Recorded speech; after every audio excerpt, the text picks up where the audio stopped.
చంటి అయితే ఇల్లు మొత్తాన్ని పూలదండలతో అలంకరిస్తూ ఉంటాడు. అలా అలంకరిస్తున్న చంటి దగ్గరికైతే సింధూర వాళ్ళ చెల్లి అయితే వస్తూ ఉంటుంది. ఇక సింధూర అయితే కొన్ని గన్నేరు కాయలను తెచ్చి రోట్లో వేసి దంచుతూ బాధపడుతూ ఉంటుంది. చంటి, నువ్వు నన్ను కాపాడుతావని అనుకున్నాను. ఆ కౌశల్ నా మెల్లో తాళి కట్టేలోపు నువ్వు నిజం చెప్పేసి నన్ను నీ భార్యగా స్వీకరిస్తావు అనుకున్నాను. కానీ అది జరగదని నాకు ఇప్పుడు అర్థమైంది. నాకు ఇప్పుడు ఉన్న ఏకైక పరిష్కారం చావే. నువ్వు నా మెల్లో తాళి ఉన్నంతసేపు నేను ఇంకొకరితో తాళి కట్టించుకోలేనని చెప్పి సింధూర బాధపడుతూ ఉంటుంది. ఇక చంటి డెకరేషన్ చేయడం చూసి వాళ్ళ చెల్లైతే నువ్వు ఇంత మోసగాడవని నేను అనుకోలేదు అనేతో అంటూ ఉంటుంది. ఆ మాటలకి చంటి షాక్ అవుతూ ఉంటాడు.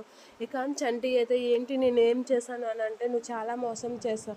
మా అక్క మెల్లో తాళి కట్టి అని కట్టింది నువ్వే అని నాకు తెలుసు అనేతో అంటూ ఉంటాడు. ఆ మాటలకి చంటి అయితే ఒకసారిగా షాక్ అయ్యి సింధూర వాళ్ళ చెల్లికసి అయితే చూస్తూ ఉంటాడు. అవును, నువ్వు మా అక్క మెల్లో తాళి కట్టడం, మా అక్క తాళికి పూజలు చేయడం అవన్నీ నాకు తెలుసు. అవన్నీ మా అక్క నాకు చెప్పింది, నేను చూశాను కూడా అనేతో అంటూ ఉంటుంది. ఇక సింధూర అయితే ఆ గన్నేరు కాయలను అయితే దంచుతూ ఉంటుంది. అలా దంచుతూ చంటి నీకు ఎంత చెప్పినా అర్థం కావడం లేదు నా బాధ అని చెప్పి చాలా బాధపడుతూ ఉంటుంది. అయినా నువ్వు ఇచ్చిన మాట ఏంటి, మా అక్కని ఆనందంగా ఉంచుతానని మాట ఇచ్చావు. ఇప్పుడేంచి మా అక్కని దుర్మార్గుడికి ఇచ్చి పెళ్లి చేయడానికి ఇచ్చేస్తున్నావు. తనకి ఇష్టం లేని పెళ్ళి అవుతుంటే అది నువ్వే దగ్గరుండి చేస్తున్నావు అని చెప్పి వాళ్ళ చెల్లి అయితే అంటూ ఉంటుంది. ఆ మాటలకి చంటి అయితే చాలా ఫీల్ అవుతూ ఉంటాడు. అయినా ఏం చేయలేక అలా షాక్ అవుతూ ఉంటాడు. ఇక సింధూరి అయితే తన చేతిలో ఉన్న గన్నేరు కాయల ముద్దని తినడానికి అయితే రెడీ అవుతూ ఉంటుంది. ఇక సింధూర వాళ్ళ చెల్లి చెప్పిన మాటలు విని షాక్ అవుతూ ఉంటాడు